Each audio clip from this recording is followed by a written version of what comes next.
وهو على كل شيء قدير. الذي خلق الموت والحياة ليبلوكم أيكم أحسن عملا وهو العزيز الغفور. الذي خلق 7 سماوات طباقا ما ترى في خلق الرحمن من تفاوت فارجع البصر هل ترى من فطور ثم ارجع البصر كرتين ينقلب إليك البصر خاسئا وهو حسير. ولقد زينا السماء الدنيا بمصابيح وجعلناها رجوما للشياطين وأعتدنا لهم عذاب السعير. وللذين كفروا بربهم عذاب جهنم وبئس المصير. إذا ألقوا فيها سمعوا لها شهيقا وهي تفور تكاد تميز من الغيظ كلما ألقي فيها فوج سألهم خزنتها ألم يأتكم نذير قالوا بلى قد جاءنا نذير فكذبنا وقلنا ما نزل الله من شيء إن أنتم إلا في ضلال كبير. وقالوا لو كنا نسمع أو نعقل ما كنا في أصحاب السعير فاعترفوا بذنبهم فسحقا لأصحاب السعير. إن الذين يخشون ربهم بالغيب لهم مغفرة وأجر كبير. وأسروا قولكم أو اجهروا به إنه عليم بذات الصدور. ألا يعلم من خلق وهو اللطيف الخبير. هو الذي جعل لكم الأرض ذلولا فامشوا في مناكبها وكلوا من رزقه وإليه النشور. أأمنتم من في السماء أن يخسف بكم الأرض فإذا هي تمور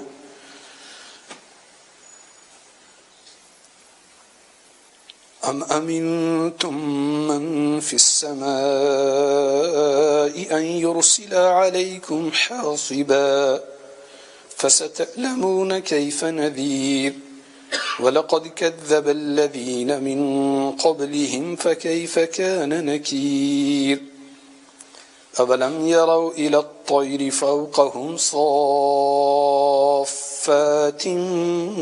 ويقبضن ما يمسكهن إلا الرحمن إنه بكل شيء بصير.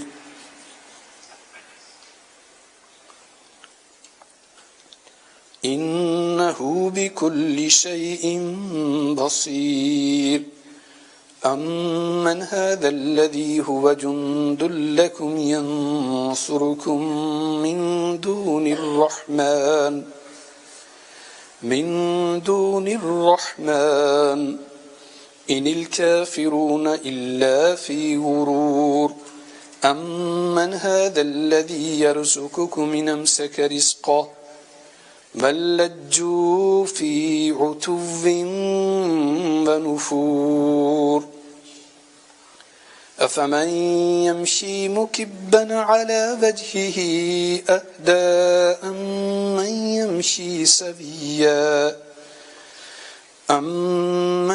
يمشي سويا على صراط مستقيم.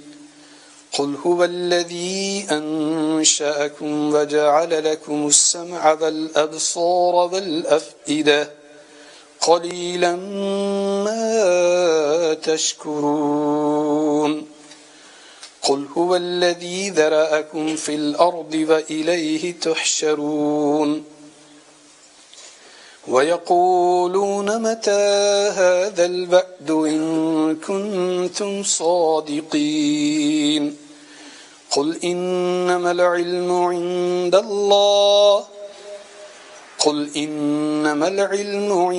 الله وإنما أنا نذير مبين فلما رأوه زلفة سيئت وجوه الذين كفروا وقيل هذا الذي كنتم به تدعون قل أرأيتم إن أهلكني الله ومن معي أو رحمنا فمن يجير الكافرين من عذاب أليم قل هو الرحمن آمنا به وعليه توكلنا فستعلمون من هو في ضلال مبين قل أرأيتم إن أصبح ماؤكم غورا فمن يأتيكم بماء معين الله ربنا ورب العالمين صلوا على الحبيب صلى الله تعالى على محمد صلى الله عليه وآله وسلم. Inshallah ar-Rahman, we will listen and read some blessing couplets from Blessing Kalam of Ala Hadrat Hada Ki Bakshish. Sallu ala al-Habib sallallahu ta'ala ala Muhammad sallallahu ta'ala alayhi wa alihi wa sallam. اٹھا دو پردہ دکھا دو چہرہ اٹھا دو پردہ دکھا دو چہرہ کہ نور باری حجاب میں ہے سمانا تاری کہ ہو رہا ہے زمانہ تاری کہ ہو رہا ہے کہ میرے کب سے نقاب میں ہے زمانہ تاری کہ ہو رہا ہے کہ میرے کب سے نقاب میں ہے انہی کی بو مائے سمن ہے انہی کا جلوہ چمن چمن ہے انہی کی بو سمن ہے انہی کا جلوہ چمن چمن ہے انہی سے گلشن مہک رہے ہیں انہی سے گلشن مہک رہے ہیں انہی کی رنگت گلاب میں ہے انہی سے گلشن مہک رہے ہیں انہی کی رنگت گلاب میں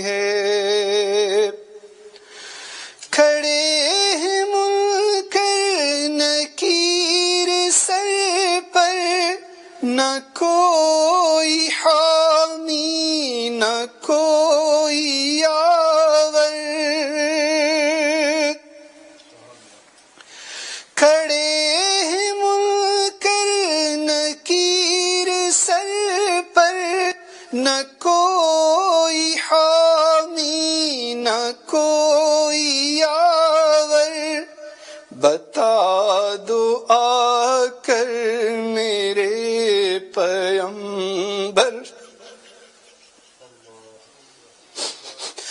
بتا دو آ کر میرے پیمبر، بتا دو آ کر میرے پیمبر، کہ سخت مشکل جواب میں ہے، بتا دو آ کر میرے پیمبر، کہ سخت مشکل جواب میں ہے۔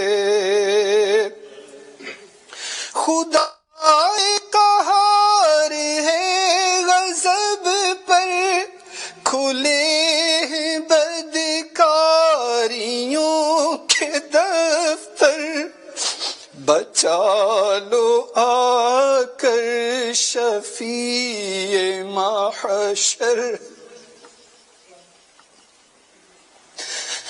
بچا لو آ کر شفیع محشر، بچا لو آ کر شفیع محشر، بچا لو آ کر شفیع محشر، بچا لو آ کر شفیع محشر، تمہارا بندہ عذاب میں ہے، بچا لو آ کر شفیع محشر، تمہارا بندہ عذاب میں ہے۔ کریم اپنے کرم کا صدقہ، لئیم بے قدر کو نہ شرما، تو اور رضا سے حساب لینا، تو اور رضا سے حساب لینا، رضا بھی کوئی حساب میں ہے، تو اور رضا سے حساب لینا،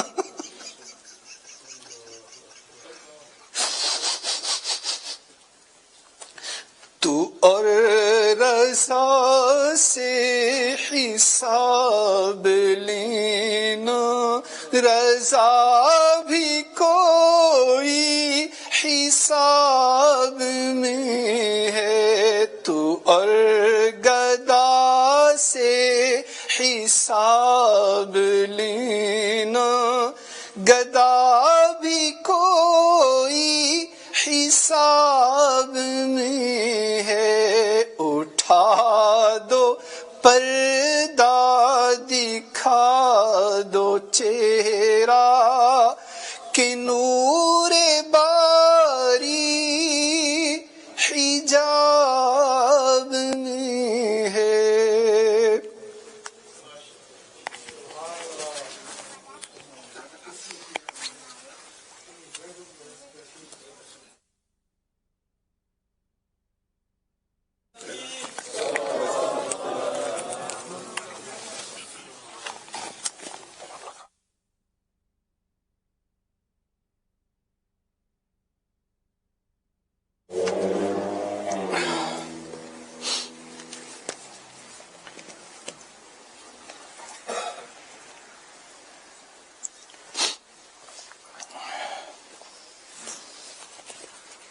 الحمد للہ رب العالمین، والصلاة والسلام على سيد المرسلين أما بعد فأعوذ بالله من الشيطان الرجيم بسم الله الرحمن الرحيم. Please repeat after me. الصلاة والسلام عليك يا رسول الله وعلى آلك وأصحابك يا حبيب الله. الصلاة والسلام عليك يا نبي الله وعلى آلك وأصحابك يا نور الله. Just like to welcome our Madri channel viewers. We are currently in Fazana Medina in Halifax, which is a town in the north of England, and mashallah within this building they have a very active Madrasatul Medina for brothers and a very active Madrasatul Medina for sisters, and they have ijtimah for brothers and for sisters as well. We begin by giving you a blessing of reciting Durud Pak upon the Prophet of Allah sallallahu ta'ala alayhi wasallam. The Prophet of Allah sallallahu ta'ala alayhi wasallam reported to have said that whoever recites salat upon me 100 times, Allah Azza wa Jal will recite between both his eyes that this person is free from hypocrisy and the hellfire. And Allah Azza wa Jal will keep him with the martyrs on the day of judgment. Sallu alal habibs. As we were saying earlier on, my dear respected brothers, that make a habit of reciting Durud Pak upon the Prophet of Allah sallallahu alaihi wasallam. The bounties are great, the mercy is great, the rewards are great. But it's up to us to make that little bit of effort. And it's not a huge effort, a little bit of effort, and inshallah Azza wa Jal will get a huge reward. It is stated that there was a person from Bani Israel, and he was an ardent worshipper. He would remain worshipping Allah Azza wa Jal in the night, and during the day he would go out and he would sell some goods just to make his way. And he had a habit that every day as he was walking, as he was sitting, whatever he was doing, he would constantly keep on saying to himself, he talked to himself and said to his nafs, O nafs, fear Allah. O nafs, fear Allah. And he kept on saying this, and this was his thing that he would say to him all day long. One day he left his home to sell some goods, and he approached the house of a rich person, and he knocked on the door and said, I have some goods to sell. Now the woman of the house, she saw that this young trader, this young person, was a very handsome person. So she said to him, come into my house. I'm interested in buying some of your goods. So she came into his house. He came into her house. And when he came into the house, this woman said to, O trader, I have become attracted to you. I have so much wealth and I have so many clothes.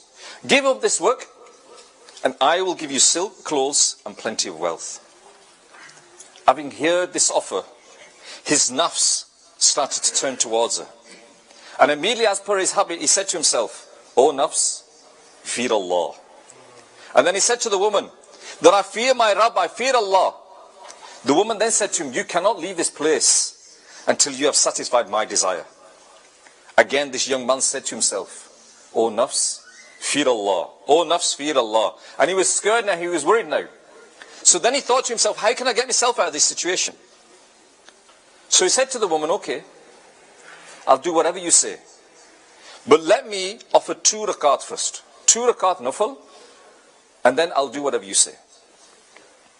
So he went, he performed wuzu, and he went to the roof of the house, and there he performed the 2 rakat nafal. After completing the 2 rakat nafal, he then stood at the roof, and it was a flat roof, and he stood at the edge of the roof and he looked down and he saw that he was approximately 60 foot high, 20 yards, 60 foot high. And he said, Ya Rab, I've done my best to save myself. I've saved myself from committing sins. But Ya Rab, I'm now in this situation.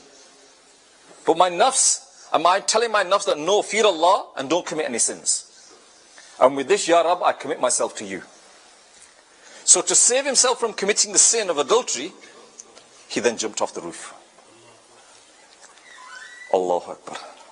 Allah Azza wa Jal commanded Sayyidina Jibreel alayhi salatu wasalam that go and hold my bondsman before he falls to the ground and before he has jumped due to the fear of my displeasure. And Sayyidina Jibreel alayhi salam went towards him and held him and sat him on the ground. Allahu Akbar. From this incident, my dear Islam brothers and viewers of my channel, we learn that a person who develops the habit of taking accountability, of looking at yourself and taking accountability of yourself. That what am I doing? What should I be doing? What shouldn't I be doing? And constantly saying to himself, fear Allah, fear Allah, fear Allah. And he's asking himself, he's taking his accountability. And these people that take this self-accountability, that think about themselves, what are they doing, what they shouldn't be doing, what aren't they doing? They are the ones that are successful. And they are the ones that Allah Azza wa Jal helps as well. Now before I continue, I don't want to say to you, I want to make it clear that no one is allowed to endanger his or her life according to Sharia. So this person jumping off the roof, I'm not going to say to any of you that if you're in a similar situation, then jump off a roof. This is not allowed in Sharia. But Allah Azza wa Jal is with those people. Allah Azza wa Jal is with those people that protect their iman. Allah Azza wa Jal is with those people that have this accountability. And Allah Azza wa Jal says in Surah Hamim, in part 24, and I give you the translation, indeed those who believed and did good deeds is for them a limitless reward. The reward for doing good deeds is limitless. There is no limit to it. In another ayat, in Surah 7, and ayat 7 and 8 of Surah Bahina, part 30, Allah Azza wa Jal said, indeed those who believed and did good deeds, it is they who are the best of the entire creation. The reward with the Lord is gardens for dwelling, beneath which streams flow, in which they will abide forever and ever. Allah is pleased with them, and they are pleased with Him. Allahu Akbar. And in another ayat of the Quran, Allah Azza wa Jalla says, verily, good deeds erase evil deeds. Now, from this we see that Allah Azza wa Jalla gives us unlimited. You know, we can think of the biggest number you can think of the greatest reward you can think of. Allah Azza wa Jalla goes beyond that and gives you unlimited reward for a person who performs good deeds. And so what we're going to talk a little bit about today is this mindset of wanting to perform good deeds, this mindset of going towards good deeds, this mindset of staying away from sin, this mindset of thinking to ourselves that Allah is watching, Allah is hearing, Allah is seeing, Allah is knowing, and yet I'm still committing these sins. Because we said before that many times if we look at ourselves, I may look like a Muslim, I might dress like someone, you say, oh, he looks like a Muslim, he's got a beard, he's got the beard of a Muslim, he's got the Imam Sharif of a Muslim, but does he live his life like a Muslim? Does he think like a Muslim? Does he fear Allah in the same way that a Muslim should fear Allah? And these are the things that we need to think about. And these are the things that we need to ponder about.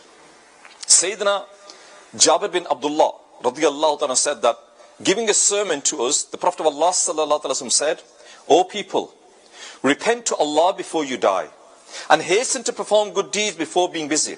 And with Allah Azza wa Jal by means of doing zikr of Allah abundantly and by giving sadaqah secretly and apparently. Then you will be given sustenance, you will be helped, and your loss will be compensated. Allahu Akbar. In this hadith, persuading those who perform virtuous deeds to ponder over the hereafter, the Prophet of Allah sallallahu alaihi wasallam has given them the good news of abundant sustenance and ease in difficulties. But remember, it is very necessary to make accountability of your own deeds. We need to think about what our whole deeds are, and we need to think about ourselves that what I am doing now, if you want to do something, for example, you need to say to yourself that I want to do this. How will I benefit? Will this benefit me?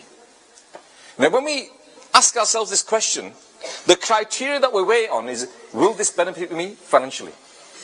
That's what our minds are. We think about ourselves, will I make enough money out of this? Will I benefit from doing this? Will I do it for this? But we don't think about our hereafter. So if you get an opportunity to do a business, you get an opportunity to do a job, you get an opportunity to do anything, will this benefit me? And when you look at how it's going to benefit you, you only think about the money. You only think about the ease, that I'm going to be doing less hours now, I'm going to be making more money now. But have you thought about it? Is this beneficial to my hereafter? Am I going to attain good deeds as a result of this? I'm going to be committing sins as a result of this. These are the criteria that we also need to look at. And so this self-accountability is something that we need to do on a daily basis. So we need to ask ourselves, what am I doing? Is it beneficial to me? Am I going to benefit in the hereafter? Allah Azza wa Jalla says, translation Kanzul Iman, part 28, Surah Al-Hashr, ayat number 18. O believers, fear Allah, and every soul must see what it has sent ahead for tomorrow, i.e. the day of judgment. You know, whatever good deeds you do, they are sent ahead. Whatever sins you have committed, they'll be written on a record, and you'll be held accountable for it. Now nowadays what happens is people that come to this country on student visas or work permits or whatever they do, they try and make as much money as they can because they know they're only here for a limited time. They try and make as much money as they can and they send it back home. Because they want to build a koti back home, or they want to buy land back home, or they want to do this back home, or they want to get their sisters married, or whatever they want to do with that money. So they work as hard as they can, and they send it all back home. I'm not asking you today what you're sending back home. I'm asking you today, what do you send forward? Because that is the true life. Allah Azza wa Jalla said that this dunya is a game, it is a pastime. The hereafter, this is your final destination, if only you know. And someone once beautifully said that, you know, if you watch a game of a sport, a game, say it's a football game and it's a football final, and you're watching the football, and your favorite team is playing, and whilst you're watching that game, your emotions are high and low. Your favorite player is playing good, he's not playing good, they scored, they've not scored, and when they score, you're happy, and when they concede a goal, you get sad, and all your emotions are high and low, all the way through the game. At the end of the game, the whistle's blown. Now when the whistle is blown, what happens? If your team's done well and they've won, then you're happy. Yeah? But what actually happens is, you're happy for a while, but then you go back to reality. If your team loses, you're sad. You might be angry, but then you go back to reality. This life is but a pastime, is but a game. And one day, the final whistle will be blown. And at that point, you need to ask yourself, will I be happy or will I be sad? Now in this case, you're watching the TV, you're watching your team playing, you're not in control. You can only cheer on your team. But in this particular instance, you have a choice to make. Are you going to perform good deeds? Are you going to refrain from bad sins? Are you going to refrain from this and perform good deeds? And this is what you need to have, this accountability to yourself. You need to ask yourself, what am I doing? The pious predecessors, they would always account for themselves. What am I doing today? What have I done today? What shouldn't have I done today? And look at themselves. They would replay the whole day in their mind and think to themselves, what have I done? What have I not done? The Prophet of Allah sallallahu alaihi wasallam said that when you desire something, think about its outcome. If it is good, then perform it. If its outcome is bad, then refrain from it. But again, the criteria must be, is it good for my hereafter? Is it bad for my hereafter? Not is it good for my pocket? Not is it good for my bank balance? Not is it good for my family? Not is it good for my children? Is it good for my hereafter? Because also what happens is we do things that are good for our family, that are good for our children, but we commit sins along the way. Because we think, oh, we're doing it for our family. We're doing it for our children. We're doing it for my wife.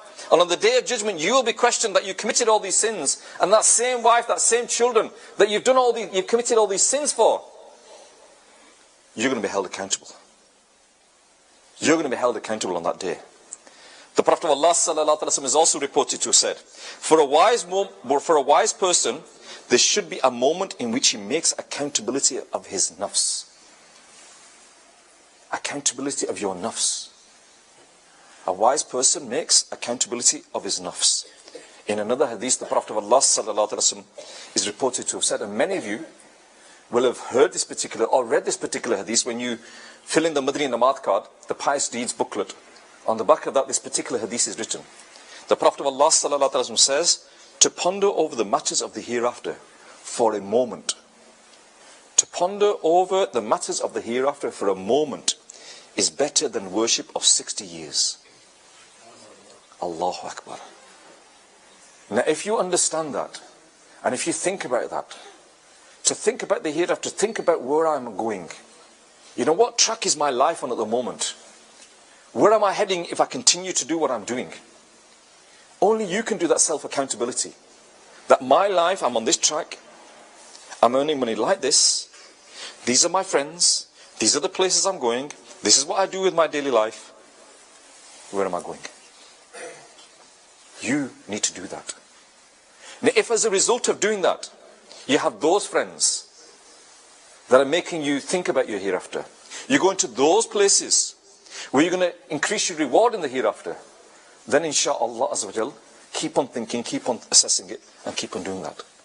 But if when you do this self-accountability, you realize that, you know what, if I carry on like this, then, you know, I'm just making my sin bank account filling up. My sins are filling up, I'm not performing any good deeds, I'm not reading my namaz, I'm not fasting during the month of Ramadan, zakat has been due for me for the last 20 years, I've never paid it, Hajj became farz on me 12 years ago, I've never done it. Then ask yourself, where do you think you're going to end up? If you're not reading your namaz, if you're not fasting during the month of Ramadan, if you're not paying the zakat that is due, if Hajj has been farz upon you, then ask yourself, you don't need to be a scientist to work out what is your accountability, what it's going to be like. You know what is going to happen to you. I don't have to tell you. And as Muslims, we all know these basic things, every single Muslim knows. I think these children that are here, and even the children that are younger than this, from that age, every single Muslim knows namaz is fard for them. I don't think you'll find any child that will say, oh, I didn't know. Acha, namaz is fard, I didn't know this. Fasting during the month, I didn't know that fasting during the month of Ramadan is fard, I didn't know this. Now people might not know the intricacies of zakat, they might not know how much zakat they have to pay, or when they have to pay, or what it is on that, they might not know that. They might not know when Hajj is fard upon them, but I think every child, as soon as he comes to an age of understanding, he knows that namaz is fard upon them, and fasting during the month of Ramadan is fard upon them.